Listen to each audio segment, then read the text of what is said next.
मोदी जी ने ईमानदारी से सेवा काम किए हैं और देश के गरीब व्यक्ति तक योजनाबद्ध तरीके से लाभ पहुंचाने का काम किया है। अगर हम देखें इन 10 वर्षों में बातें कम और काम ज्यादा हुआ है। कांग्रेस की सरकार के अंदर घोषणाएं होती थी और घोषणाएं वो करते थे परंतु वो लागू नहीं होती थी, खाली घोषणाएं रह जाती थी। 1970 के दशक में। नमस्कार, मैं शालिनी शाक्य और आप देख रहे हैं SPN 9 न्यूज। स्वागत है आपका आज के इस प्रोग्राम में और बात करेंगे लोकसभा चुनावों को लेकर, लेकिन उससे पहले बात करेंगे हरियाणा की, क्योंकि हरियाणा में कहीं ना कहीं अब हाल कुछ ऐसे हैं कि बीजेपी सरकार के जो हाल है वो बेहाल नजर आ रहे हैं। आपको बता दें कि हरियाणा में जहां बीजेपी की सरकार 2019 में लोकसभा की 10 सीटों पर आई थी, अब ऐसे में कहीं ना कहीं वहां पर खलबली मच चुकी है। क्योंकि अगर आपको बता दें कि मार्च में सीएम के पद से मनोहर लाल खट्टर को हटाकर नायब सिंह सैनी को सीएम बना दिया गया। अब ऐसे में ये भी देखा जा रहा है कि ये बीजेपी के इस निर्णय के बाद कहीं ना कहीं अनिल विज उनसे नाराज होते दिखाई दे रहे हैं और ऐसा कहा जा रहा है कि क्या अनिल विज अब बीजेपी का साथ छोड़ सकते हैं। क्योंकि आपको बता दें कि हरियाणा में टोटल 90 विधानसभा सीटें थी, जिस पर से 2 विधायकों ने इस्तीफा दे दिया है। अब जो विधायक की जो सीटें बची हैं वो 88 हैं। अब ऐसे में कहीं ना कहीं कहा जा सकता है कि जो बीजेपी सरकार है वो अल्प मत में आ चुकी है, क्योंकि जहां पहले बीजेपी के पास 46 विधायक थे, अब उनमें से 3 विधायकों ने इस्तीफा दे दिया और कहीं ना कहीं समर्थन कांग्रेस को दे दिया है। ऐसे में कांग्रेस की अगर बात करें तो जेजेपी के अध्यक्ष दुष्यंत चौटाला ने भी कहीं ना कहीं साफ तौर पर यह ऐलान कर दिया है कि मैं कांग्रेस को समर्थन दूंगा। तो ऐसे में कहीं ना कहीं कांग्रेस जो है वो पूर्ण बहुमत में दिखाई दे रही है। इससे जुड़े कई तमाम सवाल हैं। मेरे साथ मेरे सहयोगी दिनेश मौजूद है और इनसे आज जानेंगे कि हरियाणा में जिस प्रकार से अभी माहौल चल रहा है, क्या ऐसे में बीजेपी सरकार की मुश्किलें बढ़ सकती है। क्योंकि कहीं ना कहीं विपक्षी पार्टियां जो हैं वो लगातार ये आरोप लगा रही हैं कि राज्यपाल द्वारा फिर से एक बार फ्लोर टेस्ट कराया जाए, क्योंकि बीजेपी अल्पमत में है। क्या लगता है कि दिनेश, जिस प्रकार से विपक्षी पार्टियां ये बयान दे रही हैं, क्या सच में बीजेपी अल्पमत में है या नहीं? देखिए, यहाँ पर यदि देखा जाए तो हरियाणा के राजनीतिक समीकरण इस वक्त जिस तरीके से शालिनी दिखाई देते हैं, उसमें 88 वर्तमान में विधायक हैं और उन 88 विधायकों के साथ यदि सरकार बनाने के तमाम समीकरणों को देखा जाए तो ये 45 का आंकड़ा बहुमत में पूर्ण बहुमत लाने के लिए यहाँ पर चाहिए होता है। लेकिन वर्तमान में नायब सिंह सैनी 43 विधायकों के समर्थन के साथ जो है सरकार चला रहे हैं, यानी कि साफ तौर पर जो अल्पमत में नायब सिंह सैनी की सरकार है वो दिखाई दे रही है। 12 मार्च को यहाँ पर मनोहर लाल खट्टर के खिलाफ जब वो मुख्यमंत्री थे उस दौरान जो है फ्लोर टेस्ट करवाया गया था, विश्वास प्रस्ताव लाया गया हुड्डा सरकार के, हुड्डा जो कि विपक्ष में बैठे हुए हैं उनकी तरफ से, और उस विपक्ष के यहाँ पर कहीं ना कहीं बिखराव का कारण ये हुआ कि वहाँ पर विपक्ष यदि एकजुट होता तो वहाँ नायब सिंह सैनी को मुख्यमंत्री बनने में अड़चने आती। क्योंकि वहाँ पर यदि दुष्यंत सिंह चौटाला के 10 विधायकों को देख लिया जाए, भूपेंद्र सिंह हुड्डा के 30 विधायकों को देख लिया जाए, इसके साथ साथ आबे चौटाला जो कि निर्दलीय विधायक हैं, हलोपा के जो विधायक जो रानिया से विधायक बने हैं गोपाल कांडा, उनको देख लिया जाए, और इसके साथ साथ जो 7 निर्दलीय विधायक जीत करके आए थे उन्होंने एक बड़ा रोल यहाँ पर निभाया नायब सिंह सैनी की सरकार को बनाने में। क्योंकि अभय चौटाला अलग दिखाई दे रहे हैं और इसके साथ साथ दुष्यंत चौटाला को सरकार से निकाल दिया गया था। तो ऐसे में बीजेपी 40 अपने विधायकों प्लस में 7 निर्दलीय विधायकों के साथ सरकार चला रही थी। 3 ने उनमें से इस्तीफा दे दिया है, संख्या 44 बचती है। एक यहाँ पर भारतीय जनता पार्टी के जो विधायक हैं उन्होंने इस्तीफा दे दिया है। साफ तौर पर यह प्रतीत होता है कि इस वक्त नायब सिंह सैनी की सरकार जो है अल्पमत में दिखाई दे रही है। लेकिन दूसरी तरफ बात करें तो बड़ा चैलेंज ये है, दुष्यंत चौटाला ने अवश्य ये कह दिया है कि मैं विपक्ष के लिए यहाँ पर जो है तमाम कदम उठाने को तैयार हूँ यदि विपक्ष कोई पहल करता हुआ नजर आता है। दूसरी तरफ उन्होंने राज्यपाल को एक पत्र भी लिखा है, उसमें जो है फ्लोर टेस्ट की मांग की गई है। दूसरी तरफ भूपेंद्र सिंह हुड्डा ने नेता प्रतिपक्ष होने के नाते ये पत्र लिखा है, उसमें भी अविश्वास प्रस्ताव लाने की बात की गई है। हरियाणा में राष्ट्रपति शासन लगाने की बात की जा रही है। भूपेंद्र सिंह हुड्डा इस चीज़ को जानते हैं कि 30 कांग्रेस के विधायकों, 10 जननायक जनता पार्टी के विधायकों के दम पर सरकार नहीं बनाई जा सकती है, क्योंकि अभय चौटाला और दुष्यंत चौटाला एक मंच पर एक साथ नहीं आएंगे। गोपाल कांडा की बात की जाए तो उनके खिलाफ तमाम संगीन आरोप दर्ज थे। ऐसे में भारतीय जनता पार्टी से वो अपना समर्थन वापस नहीं ले सकते हैं। ऐसे में देखा जाए तो इस वक्त के जो राजनीतिक समीकरण है उनमें किसी भी पार्टी को या किसी भी सहयोगी दलों के साथ मिले गठबंधन को यहाँ पर कोई किसी तरीके का बहुमत प्राप्त नहीं है।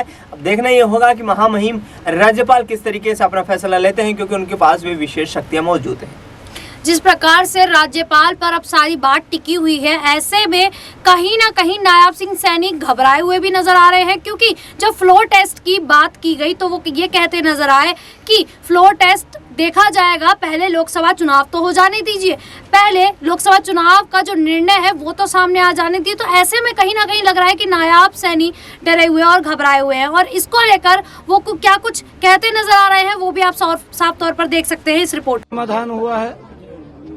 देश की समस्याओं के साथ साथ दुनिया में भारत का सम्मान ऊंचा करने का काम इन 10 वर्षों में नरेंद्र मोदी की सरकार ने किया है।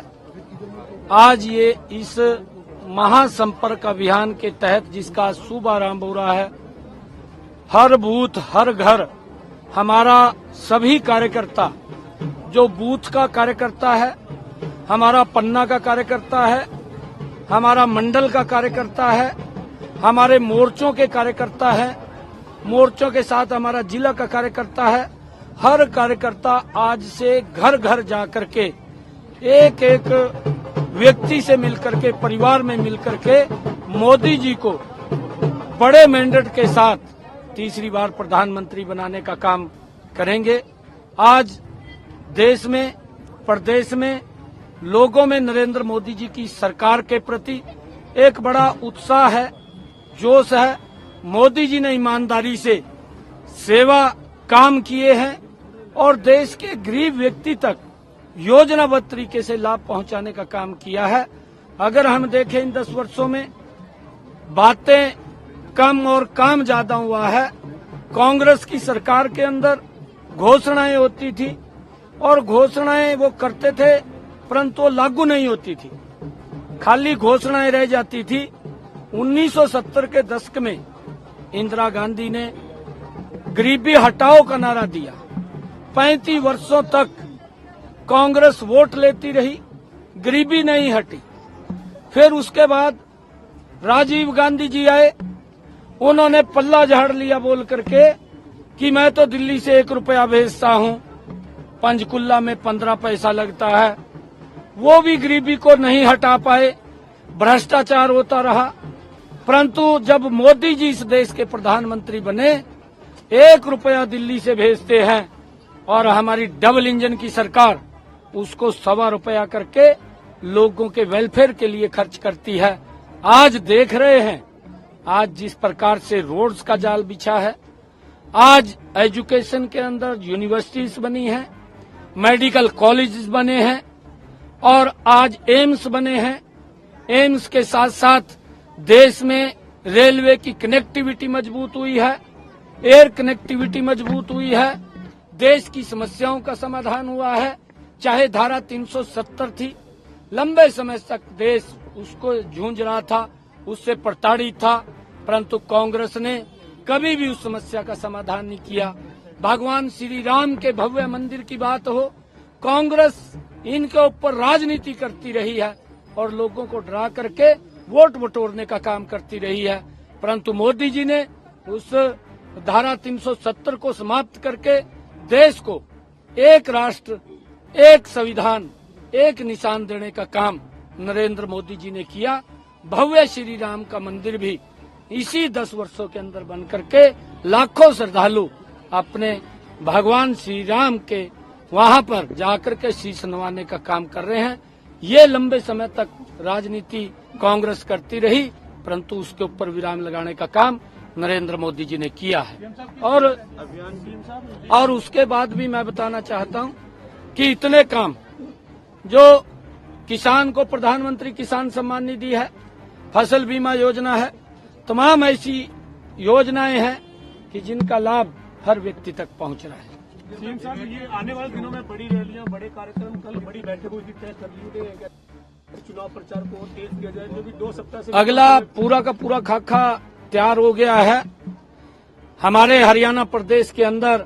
तो आपने देखा कि किस प्रकार से नायब सैनी ये बयान दे रहे हैं कि बीजेपी सरकार पूरी तरीके से सत्ता में आएगी और हमारी जो सरकार है वो घर घर जाकर जनता से मिलेगी, हमारे कार्यकर्ता जनता से जाकर मिलेंगे और कहीं ना कहीं बीजेपी जो पार्टी है वो एक बार फिर से प्रधानमंत्री नरेंद्र मोदी को तीसरी बार प्रधानमंत्री बनाएगी। दिनेश, क्या लगता है कि जिस प्रकार से नायब सिंह सैनी ये बयान दे रहे हैं, कह रहे कि कार्यकर्ता जनता के पास घर घर जाएंगे, ऐसे में क्या बीजेपी एक बार फिर से 10 लोकसभा सीटों पर दोबारा आ पाएगी या नहीं? क्योंकि इस बार जो हालात हैं वो पिछले लोकसभा चुनावों से काफी अलग नजर आ रहे हैं। बिल्कुल, आपने सही कहा कि हालात जो है पिछले लोकसभा चुनाव से अलग नजर आ रहे हैं कि किसानों का मुद्दा हो जबरदस्त यहाँ पर एंटी इनकम्बेंसी हरियाणा में जिस तरीके से बीजेपी सरकार है उसके खिलाफ देखने को मिल रही है।